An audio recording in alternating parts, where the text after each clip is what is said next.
What's up, family? It's your man, Mark Black. I wanted to come on today because I've been thinking lately about some of the narratives and stories that we tell ourselves and that we listen to from the so called dominant society. And when I think about these narratives, I realize that quite often a lot of these narratives are based on, well, flat out falsehoods, lies. But the worst thing about a lot of these stories or these narratives is that these are lies that we tell ourselves, right? So I wanted to discuss five main lies that black people tell themselves about us, about our situations, about who we are as a people.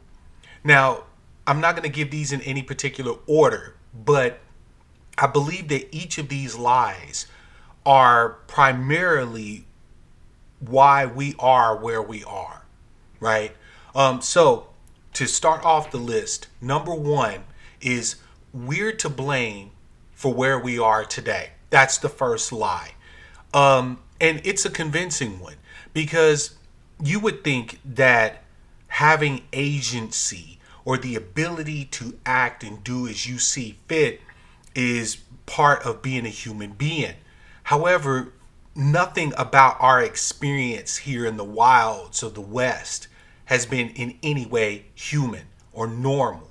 At every turn, at every step of the way, we've had everything that we've desired to do, either collectively or individually as a people, dictated to us by the pale people.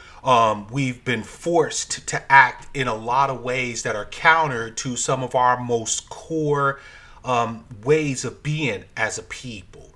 And because of these things, and they have been ongoing since 1619, because of these things, we can't really say for any type of certainty that we are where we are because we made the decision to be here. Sure, do we have a role to play in how things can change, or some of the things that cause us to act in certain ways or to think in certain ways? Yes, of course, to a degree.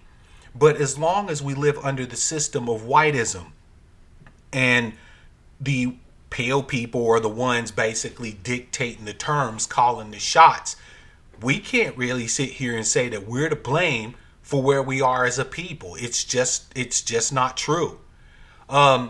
Number two, the second lie here is we can convince the pale people to stop practicing whiteism. Now, this one is really super insidious because we have a lot of actors in our community and outside of our community that have a vested interest in maintaining this lie, in maintaining this narrative that if we just do certain things, if we dress a certain way, or if we talk a certain way, or if we have these type of discussions in these type of fora, that we can somehow convince the pale people that whiteism is something that they should not practice against us. And look, people, if almost 400 years of history in America alone and over 400 years of history in the West completely hasn't convinced you that there is no words, no discussion, no anything that you can say or do that's going to stop the pale people from practicing whiteism, I don't know what else to say to convince you.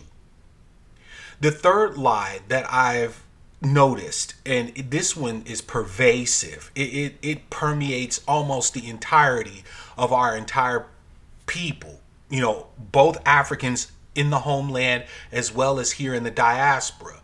The third lie is that God, Allah, Jah, whatever you call him, is going to make the pale people pay for what they've done and lift us back up where we belong.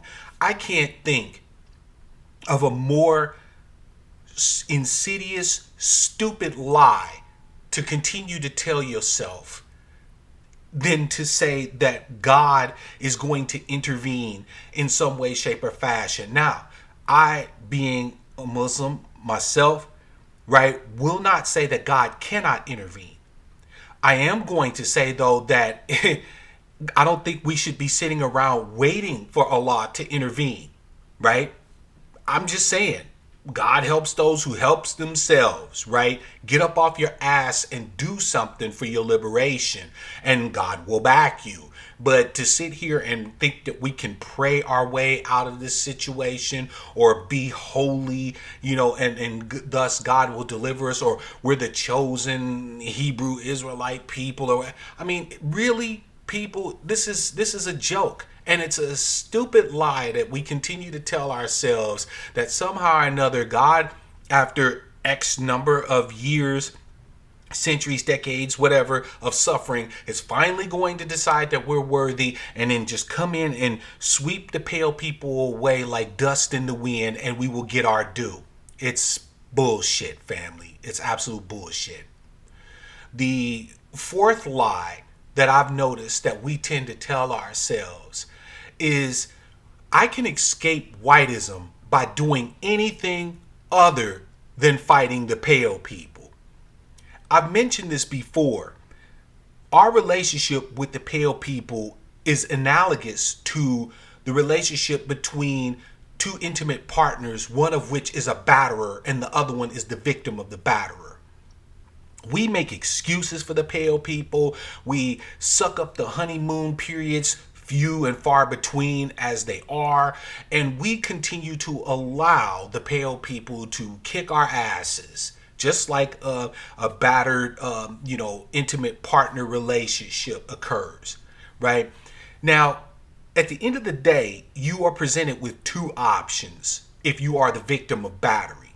One, you can continue to stay in the relationship, and you may ultimately end up the victim of a murder at the hands of your batterer. Or you can fight. Now, that is not to say that you need to pick up a tire iron and bash somebody in the head, or pick up a gun, or, beat them to death in their sleep, or anything like that. No. But it means that you have to have a spirit, a mind state of resistance.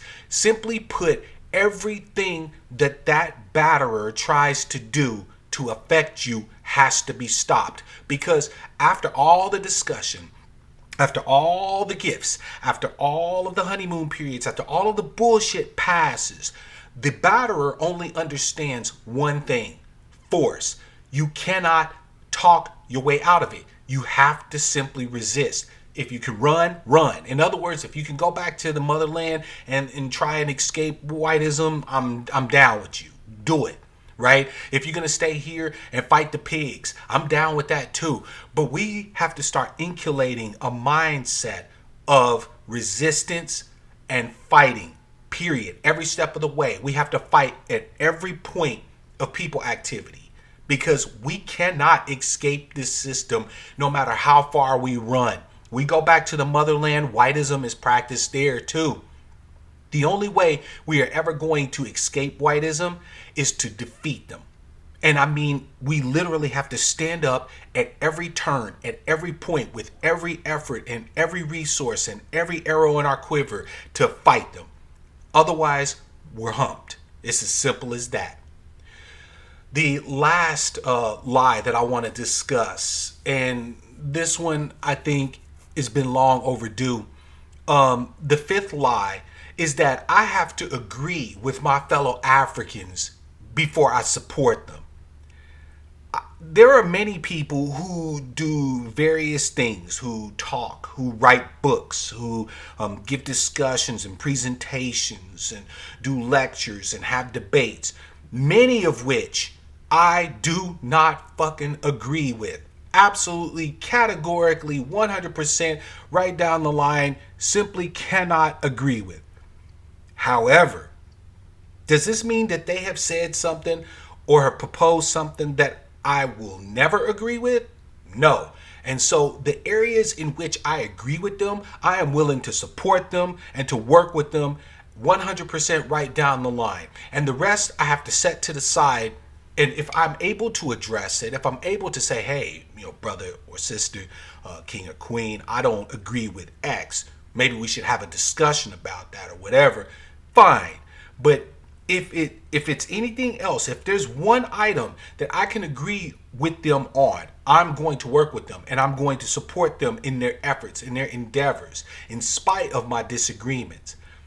We cannot continue to have the luxury or think that we have the luxury to sit back idly and say, well, this nigga this and that bitch that, and so I can't fucks with them like that. I mean, no, absolutely, categorically no.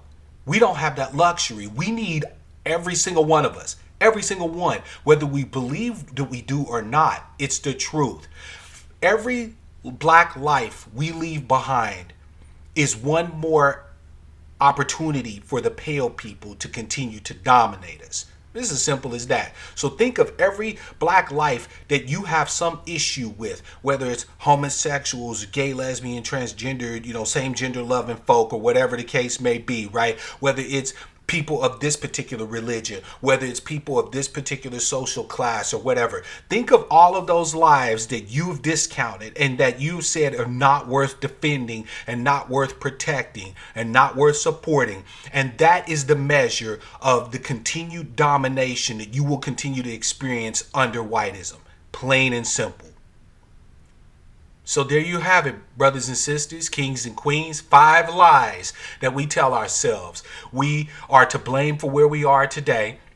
We can convince the pale people to stop practicing whiteism. God, Allah, or whatever is going to come back and make the pale people pay and lift us up where we belong.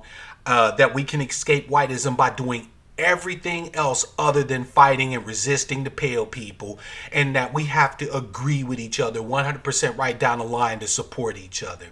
If we could just stop telling ourselves these 5 lies, we could go a hell of a long way towards actually making some real substantive changes in how we do things as a people.